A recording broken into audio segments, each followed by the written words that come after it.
Hello, আমি Jahangir Alam sir. আমার ছাত্রছাত্রীরা ওয়েলকাম টু মাই ক্লাস। দেখো, আমাকে অনেকে বলে স্যার ভৌতবিজ্ঞানটা খুব কঠিন। তো তাদেরকে যে আমি বলি যে দেখো, আমি তোমাদের মতো যখন ছোটো ছিলাম তখন আমাকে কিন্তু ভৌতবিজ্ঞানটা সবচেয়ে সহজ লাগতো। তো তোমরা যারা কঠিন মনে করো তারা আমার ক্লাসটা ফলো করো, আমার চ্যানেলের সঙ্গে অ্যাটাচ হও, তুমি দেখো, আমি বুঝিয়ে দিচ্ছি, দেখবি কীরকম জলের মতো সোজা। তো এক একজন এক রকম হতেই পারে, তবুও বোঝানোর একটা ব্যাপার আছে। তো দেখো, তোমরা খুব ভালো বুঝতে পারবে। আমার ক্লাসটা নিয়মিত ফলো করো, নিয়মিত আমি লেসন দিয়ে যাব। তো আজকে যেটা গত এপিসোডে দিতে পারিনি, রিফ্র্যাকশন থ্রু প্রিজম, প্রিজমের মধ্য দিয়ে আলোর প্রতিসরণ, এটা আজকে আমরা পড়ব। তাহলে আর কথা না বলে চলো ক্লাস শুরু করে দেওয়া যাক, কি বলো? তাহলে চলে এসো, এবার আমরা প্রিজমের আলোচনায় চলে আসি। প্রিজমের মধ্য দিয়ে আলোর প্রতিসরণ দেখার আগে প্রিজমের বিভিন্ন অংশের নাম আমাদের জানতে হবে, চিনতে হবে প্রিজমকে। দেখো, প্রিজমের যে দুটো প্রান্ত ডিএফই আর যে জিএইচআই, এই দুটো প্রান্ত ঘষা থাকে এবং বাকি তিনটি তল থাকে। তিনটি তল কি কি? ডিএফআইজি, ওদিকে একটা তল, এফইএইচআই এইদিকে একটা তল, অর্থাৎ এইরকম, এই একটা তল, এই একটা তল। আর ভূমিটা হচ্ছে ডিজিএইচই, এটা ভূমি। দেখো, ডিজিএইচই ভূমি। এই যে দুটো তল প্রিজমের এইরকম, এই একটা তল, এই একটা তল, এই যে দুটো তল, এই দুটো তলকে প্রতিসারক তল বলে। এখানে দেখো ডিএফআইজি, হ্যাঁ, আর এফইএইচআই, এই দুটো তলকে প্রতিসারক তল বলে, কারণ এই দুটো তলের একদিক দিয়ে আলো আসে এবং অন্য দিক দিয়ে বেরিয়ে যায়, হ্যাঁ, প্রতিসরণ ঘটে এই দুটো তলে। তাহলে আপতিত রশ্মি একটা তলে পড়ে এবং অন্য তলটা দিয়ে প্রতিহিত রশ্মি বা নির্গমন রশ্মি আমরা পেয়ে থাকি। আর দুটো প্রতিসারক তল, এই প্রতিসারক তল ওই উপরে মিলছে, দেখো যে রেখায় মিলছে, এখানে দেখো এফ আই রেখা, এফ সি আই বা এফ আই মধ্যেখানে রয়েছে। দেখো যে, তাহলে দুটো প্রতিসারক তল, হ্যাঁ, যখন যে রেখায় মিলছে উপরের দিকে, এখানে দেখো এফ আই রেখায় মিলছে দুটো প্রতিসারক তল, এই রেখাটাকে বলে প্রান্ত রেখা। ওকে, ইংরেজিতে বলে রিফ্র্যাক্টিং এজ। প্রতিসারক তল হচ্ছে রিফ্র্যাক্টিং সারফেস আর প্রান্ত রেখা রিফ্র্যাক্টিং এজ। ঠিক আছে, এফ আইটা হচ্ছে তোমার প্রান্ত রেখা। আর প্রিজমের কোণ, অ্যাঙ্গেল অফ প্রিজম, তো প্রিজম ওই যে বললাম ত্রিভুজাকার, তো উপরের দিকের অ্যাঙ্গেল, এই যে এইভাবে প্রিজমটা রয়েছে, তুমি এইভাবে এই দিক থেকে ক্রস সেকশন করে আমরা দেখতে পাই। তাহলে যে অ্যাঙ্গেলটা তৈরি হচ্ছে, এই যে ডিএফই, এই অ্যাঙ্গেলটা রয়েছে, এইটা হচ্ছে উপরের দিকে প্রিজমের যে কোণ হয়েছে সেটাকে প্রিজমের অ্যাঙ্গেল বলে, প্রিজম কোণ বা অ্যাঙ্গেল অফ প্রিজম বলে। এটাকে অনেক সময় রিফ্র্যাক্টিং অ্যাঙ্গেলও বলে, প্রতিসারক কোণ, হ্যাঁ, রিফ্র্যাক্টিং অ্যাঙ্গেল বা প্রতিসারক কোণও বলা হয়। এরপরে আমরা চলে আসছি মুখ্য ছেদ, ইংরেজিতে দেখাবো এটাকে বলে প্রিন্সিপাল সেকশন অফ প্রিজম। হ্যাঁ, সেটা হচ্ছে যে প্রিজমের প্রান্তরেখার সঙ্গে লম্বভাবে একটি সমতল কল্পনা করবে। প্রান্তরেখা কি? এই যে এফ আই, এর সঙ্গে লম্বভাবে তুমি একটা সমতল কল্পনা করো। এখানে যেমন এ বি সি নাম দিয়েছে আমি, হ্যাঁ, একটা প্রিজম আছে এরকম, ধরো এই প্রিজমটা এরকম, আমি একটু ঘুরিয়ে তোমাকে যদি এভাবে দেখাই, এখানে যদি ক্রস সেকশন করি তাহলে তুমি দেখতে পাবে এবিসি। তাহলে এখানে নাম দিলাম আমি। তাহলে প্রিজমের প্রান্ত রেখার সঙ্গে লম্বভাবে একটা সেকশন পাওয়া যায়, সেটাকে আমরা বলি মুখ্য ছেদ। এখানে যেমন নাম দিয়েছি এবিসি, এটা হচ্ছে মুখ্য ছেদ। তো প্রিজমটাকে আমরা যখন আলোচনা করবো তখন প্রিজমটাকে আমরা এইভাবে ঘুরিয়ে একটা ক্রস সেকশন দিয়ে দেখাবো, আলো এই দিক দিয়ে ঢুকলে এই দিক দিয়ে বেরোলো, হ্যাঁ, সেটা ধরো এই দিক দিয়ে ঢুকে এই দিক দিয়ে বেরিয়ে আসছে, সেটা দেখাবো কি করে, যে এবিসিটা এ বি সি, এই প্রিজমটাকে আমরা দেখাবো, যেখানে আমরা বিসি কে ভূমি ধরবো এবং এ কে প্রতিসারক তল ধরবো। তাহলে এইটা হয়ে একটা প্রতিসারক তল, এসি আর এবি আর একটা প্রতিসারক তল। এই যে এই সেকশনটাকে আমরা কেটে দিলাম, মানে আমাদের প্রিজমটাকে কেটে দিলাম, মাঝখান থেকে দিয়ে তোমাদের একটা ক্রস সেকশন দেখাচ্ছে। তাহলে এখান দিয়ে আলো গিয়ে এখান দিয়ে আলো বেরিয়ে আসবে, এখান দিয়ে আলো গিয়ে এখান দিয়ে বেরিয়ে আসবে। তাহলে এ বি সি হচ্ছে তোমার মুখ্য ছেদ। তো এই অংশগুলো আমাদের জানা গেল। আর ভূমি তো বললাম, ভূমি হচ্ছে ডি, যে বেস, যেটা বেস মানে ভূমি, প্রিজমটা দাঁড়িয়ে আছে, তো তো একটা ভূমি থাকবে DGHE, এইটা হচ্ছে তোমার ভূমি। এরপরে আমরা দেখব কিভাবে প্রিজমের মধ্য দিয়ে আলোর প্রতিসরণ হচ্ছে। ওকে, শুরু করি।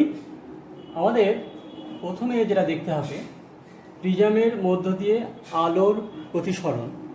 তো প্রিজমের বিভিন্ন অংশের নামগুলো আগে দিয়ে দিই। এখানে একটা প্রিজম এঁকেছি, এটা মুখ্য ছেদ তোমরা দেখতে পাচ্ছ, অর্থাৎ প্রিজমের সামনের দিক থেকে দেখছো, পেছনের অংশটা দেখতে পাচ্ছ না। হ্যাঁ, পেছনের দিকটা আছে, কিন্তু কল্পনা করে না যে আছে। তো এ শীর্ষকোণ, বি আর সি, বিসি ভূমি, এ বি প্রতিসারক তল, এসি প্রতিসারক তল। তো তোমরা জানো যে কোনো প্রিজমের মধ্য দিয়ে আলো সবসময় প্রতিসরণের পরে ভূমির দিকে বেঁকে যায়, যে কোনো অ্যাঙ্গেলেই পড়ুক না কেন। তো আমি একটা আলোক রশ্মিকে দেখাচ্ছি, ধরো একটা আলোক রশ্মি পি, নাম দাও পি কিউ। পি কিউ আলোক রশ্মি কিউ বিন্দুতে, হ্যাঁ কিউ বিন্দুতে আপতিত হলো। তাহলে ও যদি ধরো প্রিজমটা না থাকতো, তাহলে যদি শূন্যস্থানী বা বায়ু থাকতো, তাহলে ও সোজা, হ্যাঁ আমি একটা ডট ডট দিচ্ছি, দেখো সোজা এই পথে বেরিয়ে যাওয়ার কথা ছিল, কিন্তু প্রিজমটা থাকার ফলে ও তো আর ও পথে যেতে পারবে না, তো বেঁকে যাবে। কোন দিকে বেঁকবে সেটা কি করে বার করব? দেখো কিউটা আপাতন বিন্দু, এ বি একটা প্রতিসারক তল, এখানে একটা অন্য মাধ্যম হচ্ছে, তাহলে এখানে আমরা একটা লম্ব আঁকবো, লম্ব কিউ বিন্দুতে, হ্যাঁ কিউ বিন্দুতে একটা লম্ব আঁকবো। তাহলে এটা কিউ বিন্দু, লম্ব N1, কিউ N1, এটা লম্ব আঁকলাম। তাহলে এবার দেখো এটা তো বায়ু, বাইরে রয়েছে তোমার বায়ু মাধ্যম, আর এটা হচ্ছে কাঁচ, কাঁচের প্রিজম, কাঁচ। তাহলে লঘু মাধ্যম থেকে ঘন মাধ্যম যাচ্ছে, তাহলে জানো লঘু মাধ্যম থেকে ঘন মাধ্যমে গেলে আলোক রশ্মি অভিলম্বের দিকে সরে আসে, এটা হচ্ছে অভিলম্ব। তাহলে এই যে এই কোণ, অভিলম্বের সঙ্গে কোণ, এইটা তো আপাতন কোণ, এটাকে নাম দিলাম I1। তাহলে প্রতিসরণ কোণ কোন দিকে হবে? এই দিকে বেঁকে যাবে না, কারণ অভিলম্বের দিকে সরে আসবে, লঘু মাধ্যম থেকে ঘন মাধ্যম, তাহলে অভিলম্বের দিকে সরে আসবে এইভাবে, দেখতে পাচ্ছ? অর্থাৎ কিউ আর, ধরো এখানে আর বিন্দুতে পড়লো এসি প্রতিসারক তলে, কিউ আর এই পথে আলোক রশ্মিটা প্রিজমের মধ্য দিয়ে যাবে, হলো। এবার এইখানেও একটা লম্ব টানো, কারণ এটা একটা আপতন বিন্দু। এবার ঘন মাধ্যম থেকে ও আবার লঘু মাধ্যম বেরোচ্ছে, কারণ বাইরেও তো আবার বায়ু আছে, তাই না, বায়ু আছে। তো এই বায়ুতে কাছ থেকে বায়ুতে যাচ্ছে, তাহলে এবার ঘন মাধ্যম থেকে লঘু মাধ্যমে যাচ্ছে, তাহলে কোন দিকে যাবে বেরোনোর পর তার বার করবো কী করে? আমরা এখানে একটা লম্ব টানবো। তো এই যে N1 যেমন এখানে লম্ব টেনেছি, তেমনি এখানে একটা লম্ব টানবো, ধরো N2 কিন্তু লম্ব টানবো। এই লম্বটাকে তোমরা যদি বর্ধিত করো, আগের লম্বটাকে একটা বিন্দুতে ছেদ করছে, দেখো এখানে নাম দিতে পারি আমরা, ধরো এটা নাম দিলাম N, এটা নাম দিলাম N, হ্যাঁ, আর ব্যাস N1 আর N2 দুটো লম্ব হলো। তাহলে দেখো প্রিজমের মধ্য দিয়ে যাওয়ার সময় এখানে দুটো কোণ উৎপন্ন হচ্ছে, এখানে একটা প্রতিসরণ কোণ, আর এখানে একটা আপতন কোণ হচ্ছে। প্রতিসরণ কোণ I1, এটার নাম দিলাম R1, আর এটার নাম দিলাম R2। এটা আপতন কোণ হচ্ছে, তবু এখানে নাম দিলাম R2, পরে বুঝতে পারবে কেন I না দিয়ে R নাম দিলাম। তো এটাকে আপতন কোণ ধরো, আপতন কোণ, তাহলে প্রতিসরণ কোণ কত হবে? এটা নির্ভর করছে তোমার ঘন মাধ্যম থেকে লঘু মাধ্যম, তো এবার অভিলম্ব থেকে দূরে সরে যাবে, কারণ এইটা কিউ আর তোমার যাচ্ছিল এই পথে, এইদিকে যাচ্ছিল ওই সোজা। যদি কাঁচই থাকতো, প্রিজমটা যদি আরো বড় থাকতো বড়, কিন্তু যেহেতু এটা বায়ু প্রবেশ করছে, তাহলে বেঁকে যাবে, তাহলে অভিলম্ব থেকে দূরে সরে যাবে, অভিলম্বের দিকে যাবে না, অভিলম্ব থেকে দূরে সরে আসবে, তাহলে এটা সরে আসবে তোমার এই দিকে। আলোক রশ্মিটা এইভাবে পি কিউ আর এস ধরো, ধরো এস, এই পথে আলোক রশ্মিটা বেরিয়ে আসবে। তাহলে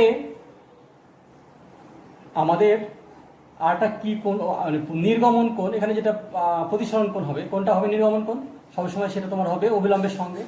তাহলে আর n2 সঙ্গে এইটা হচ্ছে তোমার নির্গমনগত প্রতিসরণ কোণ। আর নাম দেওয়া উচিত, কিন্তু আমরা নাম দিচ্ছি কি এখানে I2 নাম দিচ্ছি। এটা কারণ আছে, সুবিধা হবে, তোমার একটা সূত্র মনে রাখতে, I1 I2 R1 R2। তাহলে এটা নির্গমন কোণ I2 পাওয়া গেল। তাহলে এইবার এইভাবে তোমার প্রিজমের মধ্য দিয়ে আলোর প্রতিসরণ হয় এবং সবসময় আলো ভূমির দিকে বেঁকে যাবে। দেখো বেশি ভূমির দিকে বেঁকে যাচ্ছে, আলো যাচ্ছিল কিন্তু এই সোজা, হ্যাঁ এদিকে নাম দিতে হবে, এই সোজা যাচ্ছিল, ধরো এই সোজা, ধরো PQM এই পথে যাচ্ছিল, কিন্তু এখন যাচ্ছে তোমার RS পথে। তাহলে বিচ্যুতি কতটা হলো, মানে বিচ্যুতি কোণ বলে, এখানে আমি লিখে দিচ্ছি বিচ্যুতি কোণ, অ্যাঙ্গেল অফ ডিভিয়েশন, বিচ্যুতি কোণ, ডিভিয়েশন বা বিচ্যুতি কোণ, অ্যাঙ্গেল অফ ডিভিয়েশন বা বিচ্যুতি কোণ। এটাকে চিহ্নিত করা হয় তোমার ডেল্টা দিয়ে, ডেল্টা, গ্রিক লেটার ডেল্টা, ওকে, বিচ্যুতি কোণ। তাহলে এই বিচ্যুতি কোণ কত হবে, মানে অরিজিনালি যে পথে যাচ্ছিল তার তুলনায় তোমার ভূমি দিকে বেঁকে যাচ্ছে, যে কতটা বিচ্যুতি হলো তোমার। তাহলে বিচ্যুতি পেতে গেলে আমাকে দেখো এই ভাবে যাচ্ছিল, আমাকে বিচ্যুতি পেতে গেলে এটাকে বর্ধিত করতে হবে, এই রেখাটাকে, হ্যাঁ এখানে ধরো ছেদ করলো তোমার, এটা ডটটাকে আমি সলিড করে দিচ্ছি, ওকে। ধরো এখানে নাম দিয়ে দাও, M N হয়ে গিয়েছে, ধরো এখানে নাম দিয়ে দাও জেড, নাম দিয়ে দাও জেড, এই বিন্দুটা।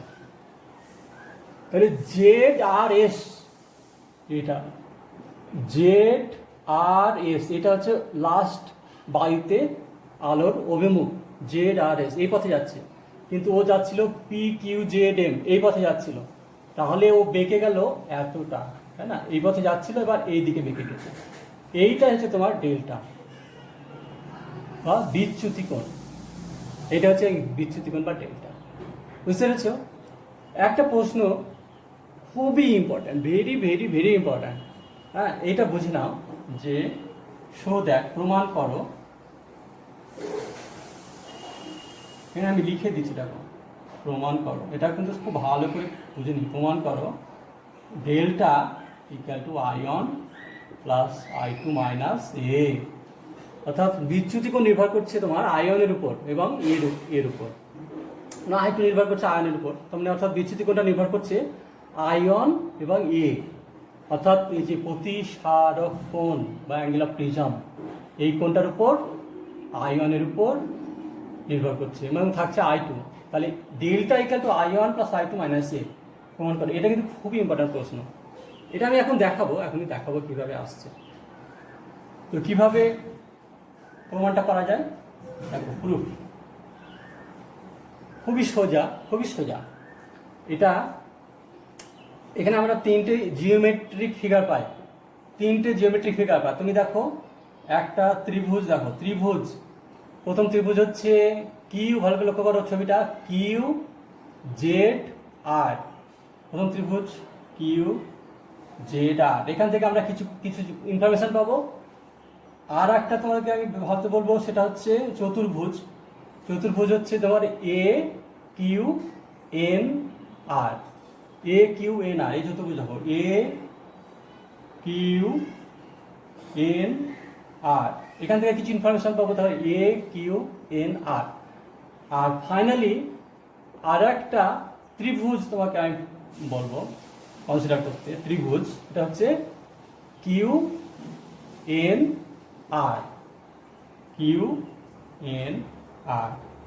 এই তিনটে জিওমেট্রিক ফিগার থেকে আমরা কিন্তু তিন রকম ইনফরমেশন পাই, সেটার কম্বিনেশন করলেই তুমি এই সূত্রটা প্রমাণ করতে পারবে।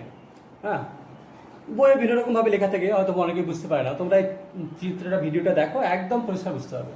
তো প্রথমে দেখো এই ত্রিভুজটা এঁকেছি QZR, দেখো QZ এর বাহুটা বর্ধিত করা হয়েছে, বাইরে বহিস্থ কোণ ডেল্টা, তোমার ডেল্টা সমান তোমার হচ্ছে তাহলে এই কোণ আর এই কোণ, তাই না?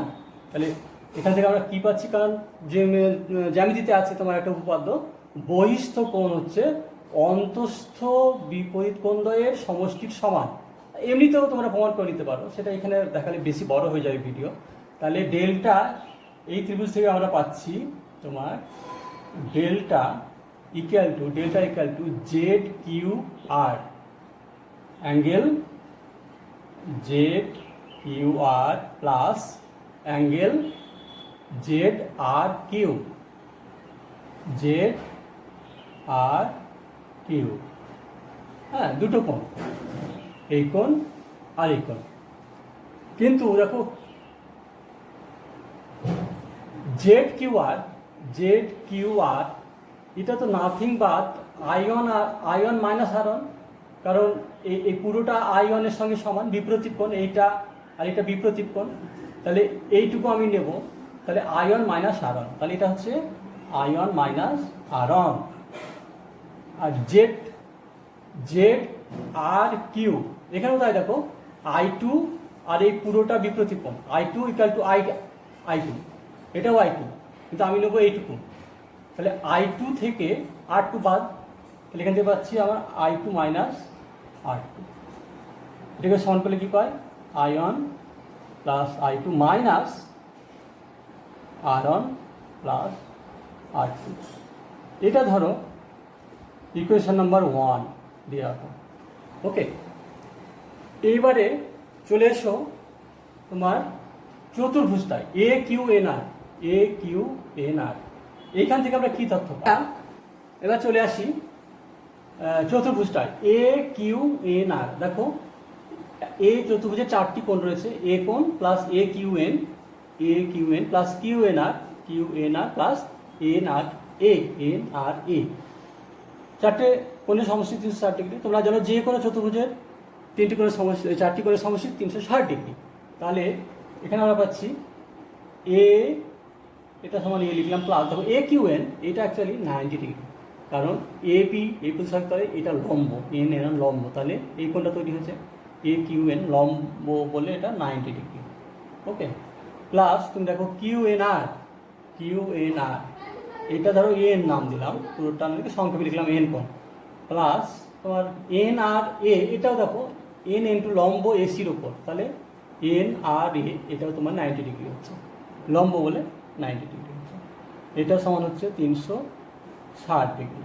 অতএব এইটাকে আমরা এই 90টাকে ডান দিকে নিয়ে যাও, তাহলে আমরা পেয়ে যাচ্ছি A প্লাস N কত হয় 360 ডিগ্রি মাইনাস 90 180 ডিগ্রি মাইনাস করলে হচ্ছে 180 ডিগ্রি। এটাকে নাম দাও ইকুয়েশন নাম্বার 2। এটা দরকার হয়ে পড়ে। এবারে দেখো ফাইনালি থার্ড যে ফিগারটা বলেছিলাম আমি, জিওমেট্রিক ফিগার, এই ত্রিভুজ QNR এখান থেকে আমরা কি পাই? যে কোনো ত্রিভুজের 3টি কোণের সমষ্টি 180 ডিগ্রি। অতএব R1 R2 আর N, অতএব R1 plus R2 plus N কত হলো 180 ডিগ্রি, যে কোনো ত্রিভুজের 3টি কোণ। ওকে, এবারে তোমার তাহলে এটাকে নাম দিয়ে দাও ইকুয়েশন নাম্বার, সমীকরণ নাম্বার 3। তাহলে দেখো 2 এবং 3 সমীকরণ, ডান দিকটা 180 ডিগ্রি, ডান দিক সমান, তাহলে বাঁ দিকও সমান, এর বাঁ দিক এইটা আর এর বাঁ দিক এইটা, তাহলে এইটা সমান এইটা। অতএব আমরা পাই 2 ইকুয়াল টু 3 4 আমরা পাই কি পাই? দেখো 3 নম্বরটার বাঁ দিকটা আগে লিখো, R1 plus R2 plus N equal to এইটা A প্লাস অ্যাঙ্গেল N। তাহলে এটা সমান এটা হয়ে গেল, এইটা সমান এইটা, তাহলে N দুদিকে আছে কেটে গেল। অতএব আমরা পাচ্ছি angle R1 plus angle R2 equal to A, angle A। এটা হচ্ছে নাম দিয়ে দাও সমীকরণ 4। এবার এটা ফাইনালি পেলাম, দেখো A পেলাম R1 প্লাস R, এই যে এই কোণ প্লাস এই কোণ সমান হয় তোমার প্রতিসারক কোণের সঙ্গে সমান হবে যে কোনো প্রিজমের ক্ষেত্রে, এবং যে কোনো অ্যাঙ্গেলের প্রয়োগ না হলো, হ্যাঁ, তোমার R1 প্লাস R2 মান এর সঙ্গে সমান হবে। তাহলে এইটার এই রেজাল্টটা আমরা 1 নম্বরে ব্যবহার করলেই আমাদের প্রুফটা হয়ে যাবে। এই প্রুফটা এখানে জায়গা নেই, আমি এইখানটায় করে দিচ্ছি, দেখো এইখানটায় করে দিচ্ছি। অতএব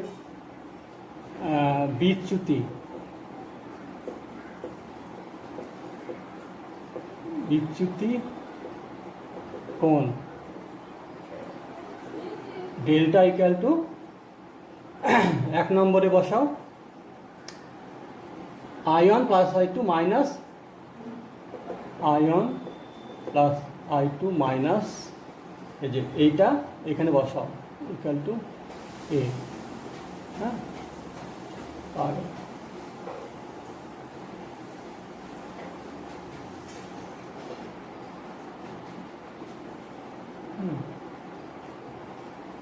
by 1 and 4, 1 এবং 4কে কম্বাইন করে আমরা পাই 1 এবং 4কে, দেখো 1 এবং 4 I1 plus I2 minus A, R1 সার্টের জায়গায় A বসাও, তাহলে তোমার হয়ে যাবে delta equal two I1 plus I2 minus A। প্রমাণিত, প্রুফড। বুঝতে পেরেছ?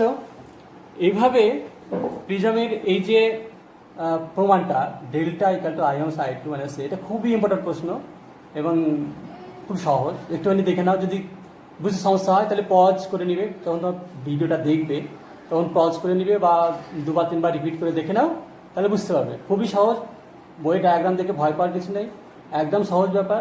সেজন্যই বলছি যে একটু ভালো করে বুঝে নিলে সব কিছু সহজ হয়ে যাবে।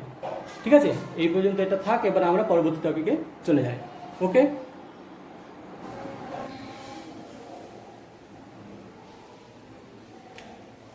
এবার স্ক্রিনের দিকে তাকাও। আমরা কতগুলো অঙ্ক নিয়ে আলোচনা করব।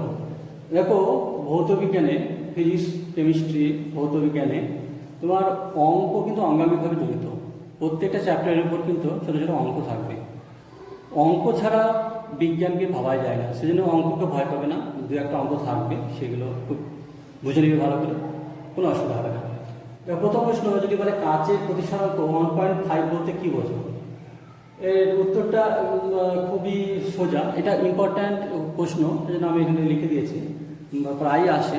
উত্তরটা হচ্ছে যে কোনো কাচের প্রতিসরাঙ্ক যখন কোনো মাধ্যমে উল্লেখ করবে না, তখন পরম প্রতিসরাঙ্ক ধরে নিতে হবে। হ্যাঁ, শুধু প্রতিসরাঙ্ক মানেই হচ্ছে কোনো মাধ্যমে পরম প্রতিসরাঙ্ক। তার মানে এখানে আলোটা যাচ্ছে বায়ু বা শূন্য মাধ্যম থেকে কাঁচ মাধ্যমে, তাহলে কাঁচে বলেছে, তাহলে শূন্য বা বায়ু মাধ্যম থেকে কাঁচে যাচ্ছে। তাহলে তোমার উত্তরটা হবে যে শূন্য বা বায়ু মাধ্যম থেকে আলোকরশ্মি কাঁচে প্রবেশ করলে আপতন কোণের সাইন ও প্রতিসরণ কোণের সাইনের অনুপাত হবে 1.5। বুঝেছো? এটাই। এবারে 2 নম্বর প্রশ্ন, এটা ছোট্ট একটা অঙ্ক। প্রমাণ করো A মিউ B সমান 1/B mu A। A mu B মানে হচ্ছে যে B মাধ্যমের প্রতিসরাঙ্ক A মাধ্যমের সাপেক্ষে, অর্থাৎ A মাধ্যমের সাপেক্ষে B মাধ্যমের প্রতিসরাঙ্ক সমান 1/A মাধ্যমের প্রতিসরাঙ্ক B মাধ্যমের সাপেক্ষে। তো এটা কিভাবে প্রমাণ করবে? অ্যান্সার বা প্রুফ অ্যান্সার হচ্ছে যে তুমি প্রথমে একটা ছোট ডায়াগ্রাম এঁকে নেবে, তাহলে বুঝতে পারবে। হ্যাঁ, ধরো A মাধ্যম, B মাধ্যম, এই গেল ঘন লঘু, কিছু বোঝার দরকার নেই, যে কোনো একটা এঁকে নিলেই হলো। হ্যাঁ, তাহলে এইটা হচ্ছে আপতন কোণ, এটা প্রতিসরণ কোণ। তাহলে আমরা কি পাই? ডায়াগ্রাম থেকে পাই অতএব A মিউ B মানে B মাধ্যমের প্রতিসরাঙ্ক A মাধ্যমের সাপেক্ষে, তো এইটা sin I by sin R, তাই না? B মাধ্যমের প্রতিসরাঙ্ক A মাধ্যমের উপরে sin I by sin R, স্নেলের সূত্র। এবারে আলোর একটা ধর্ম আছে, সেটা হচ্ছে রিভার্সিবিলিটি পাথ অফ লাইট, অর্থাৎ আলো যে পথে যায় অভিমুখটা যদি তুমি ঘুরিয়ে দাও তাহলে আলো সেই পথ ধরেই ফিরে যায়। এটা হচ্ছে রিভার্সিবিলিটি অফ লাইট। তাহলে আলোকে তুমি যদি এবার উল্টো দিকে ঘুরিয়ে, এই দিকে ঘুরিয়ে দাও, তাহলে কি হবে? এইটা আপতন কোণ হলো। হ্যাঁ, আর যদি এই পথে ঘুরিয়ে দাও তাহলে তোমার এটা আপতন কোণ হলো, আর এটা হবে প্রতিসরণ কোণ। তাহলে যদি B থেকে A তে আলো ওই পথে ফিরে আসে তাহলে কি হবে? এই ক্ষেত্রে কি হবে? এই ক্ষেত্রে হবে তোমার এটা প্রথম মাধ্যম হবে আর এটা দ্বিতীয় মাধ্যম হবে। তাহলে মিউ এইটা মানে মিউ এ বার করছো মিউ বি, যদি উল্টো দিকে যায় তাহলে এটা প্রথম মাধ্যম এটা দ্বিতীয় মাধ্যম, তাহলে দ্বিতীয় মাধ্যমের mu mu of A with respect to B, কারণ বি এখানে প্রথম মাধ্যম, তাহলে এখানে আপাতন আর হচ্ছে। তাহলে স্নেলের সূত্রটা তুমি যদি রিভার্সিবিলিটি অফ লাইট অ্যাপ্লাই করো তাহলে কি হবে, সাইন আর বাই সাইন আর, ওটা ওদিক থেকে যখন এদিকে যাচ্ছিল তখন সাইন আর বাই সাইন আর, এবার এদিক থেকে যখন ওদিকে যাবে তখন অর্থাৎ এরকম যদি হয়, এরকম যদি হয় এরকম, তাহলে কি হবে, বি থেকে এতে যাচ্ছে, তাহলে এটা হচ্ছে আর, এটা হচ্ছে আর, এদিকে যখন যাচ্ছে তাহলে তোমার এটা হবে এই কেসটা, তাহলে বি নিউয়ে তোমাকে সাইন আর বাই সাইন আর। অতএব এই যে এটা 1 আর এটা 2, এটাকে 1 ইন্টু 2 করে পাই, 1 ইন্টু 2 করে পাই by sine r into sine r by sine r. হ্যাঁ, বাঁ দিকটা গুণ হলো, তাহলে এটা ইন্টু এটা, তাহলে এটা ইন্টু এটা, সাইন আই কেটে গেল, সাইন আর কেটে গেল, থাকছে 1। হ্যাঁ, অতএব এ মিউ বি এটা আমরা পাচ্ছি 1 বাই বি রুট। বুঝতে পেরেছো? দেখো একটা ছোট্ট প্রশ্ন কিন্তু খুব ইম্পর্ট্যান্ট এবং ভালো, বুঝে নিও, বারবার দেখে বুঝে নিও। এরপরে আমরা আর একটা অঙ্ক করি। হ্যাঁ, ছোট্ট অঙ্ক, খুব ইম্পর্ট্যান্ট। এবার দেখো কোশ্চেন নাম্বার 3, এটা ছোট্ট ম্যাথমেটিক্যাল প্রশ্ন। একটি প্রিজমের কোণ 60 ডিগ্রি, অর্থাৎ প্রিজম কোণ 60 ডিগ্রি, আবৈধ আলোর আপতন কোণ 30 ডিগ্রি এবং চুক্তি কোণ 15 ডিগ্রি হলে নির্গমন কোণের মান কত হবে? তো খুবই সোজা, যেটা জানতে চেয়েছে সেটা একটু সঙ্গে সঙ্গে লিখে নেবে। এটা হচ্ছে 60 ডিগ্রি প্রিজমের কোণ। হ্যাঁ, এইভাবে আলোটা পড়েছে, গিয়ে করা যাবে প্রিজমের সবসময় ভূমির দিকে দেখে যায়, তাহলে লম্ব টানো, এইটা I1, হ্যাঁ, এখানে লম্ব টানো, এটা N1 N2, এই কোণটা হচ্ছে I2। তাহলে আমাদের দেওয়া আছে আপতন কোণ দেওয়া আছে 30 ডিগ্রি, আর I2 বের করতে হবে, নির্গমন কোণ I2 নির্গমন কোণ, এইটা বার করতে হবে। নির্গমন কোণ কত, এটা বার করতে হবে। আর আয়ন 30 ডিগ্রি দেওয়া আছে, আর ডেল্টা আলো যাচ্ছিল যে পথে, এই পথে যাচ্ছিল আর এখন যাচ্ছে এই পথে, তাহলে ডেল্টা, এই যে ডেল্টাটা দেওয়া আছে, ডেল্টা দেওয়া আছে 15 ডিগ্রি, ডেল্টাটা দেওয়া আছে 15 ডিগ্রি। অতএব আমরা জানি ডেল্টা ইকুয়াল টু, এখানে প্রমাণ করলাম I1 I2 মাইনাস এ, এটা আমরা প্রমাণ করলাম। হ্যাঁ, এই সূত্রটা মনে রাখলেই হয়ে যাবে, সূত্রটা মনে রাখলেই হয়ে যাবে। ডেল্টা 15 দেওয়া আছে, I1 30, I2 বার করতে হবে, আর এ দেওয়া আছে 60। অতএব I2 সমান, এটাকে আগে লিখো, সাইড চেঞ্জ করো, তাহলে 15 প্লাস 60 মাইনাস 30, তাই না, ডিগ্রি, তাহলে 60 75 ডিগ্রি মাইনাস ডিগ্রি, তাহলে 50। হ্যাঁ, অতএব অ্যান্সার নির্গমন কোণ হচ্ছে তোমার 45। নির্গমনের মান কত হবে, অর্থাৎ এটা হবে তোমার 45 ডিগ্রি, নির্গমন কোণ হবে 45। এইভাবে খুব আমরা আমাদের লেসনের শেষ পর্বে চলে এসেছি। একটা লাস্টে একটা ছোট্ট অঙ্ক দিয়ে শেষ করে দেবো। দেখে নাও অঙ্কটা। একটি প্রিজমে আপতিত আলোর আপতন কোণ ও নির্গমন কোণের মান সমান। প্রিজম কোণ 60 ডিগ্রি, চ্যুতি কোণ 20 ডিগ্রি হলে আপতন কোণের মান কত হবে? তো একই সূত্রটা আমরা জানি। হ্যাঁ, আমরা জানি বিচ্যুতি কোণ delta equal two I1 plus I2 minus A। এখানে দেওয়া আছে, কি দেওয়া আছে লিখে নাও। দেওয়া আছে যে I1 ইকুয়াল টু I2। দেখো আপতন কোণ ও নির্গমন কোণের মান সমান, তাহলে I1 আর I2 সমান, তাহলে I1 I2 সমান ধরলাম I। আর A প্রিজম কোণ দেওয়া আছে 60 ডিগ্রি, আর ডেল্টা দেওয়া আছে 20 ডিগ্রি। তাহলে আমরা পাই, এখানে বসাও, ডেল্টা হচ্ছে 20 ডিগ্রি। I1 আর I2 যদি I পাই তাহলে I1 এর জায়গায় I বসলো, I2 এর জায়গাতেও I বসলো, আর এখানে মাইনাস A মানে হচ্ছে 60 ডিগ্রি।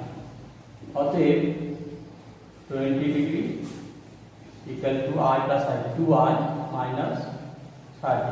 অতএব 2I equal to 20 degree plus side change করে মাইনাসটা প্লাস হয়ে গেল, ইকুয়াল টু 80 ডিগ্রি। অতএব I ইকুয়াল টু 80/2 অর্থাৎ 40 ডিগ্রি। হ্যাঁ, অতএব আপতন কোণ, আপতন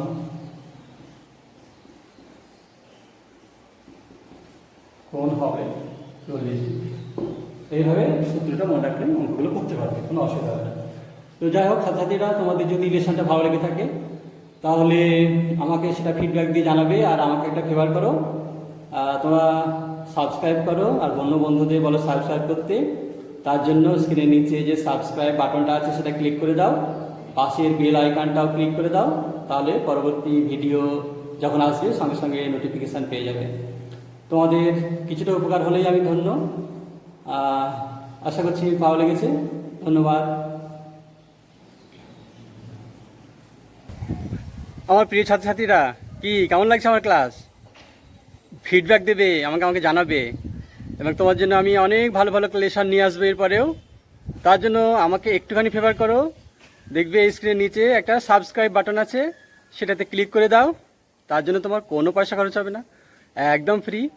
পাশে একটা বেল আইকন আসবে, সেটাতেও ক্লিক করে দিও, তাহলে তুমি সঙ্গে সঙ্গে জেনে যাবে কখন আমার ভিডিও রিলিজ হচ্ছে। তোমরা ফলো করো মন দিয়ে, দেখবে তোমাদের অনেক উপকার হবে। Thank you.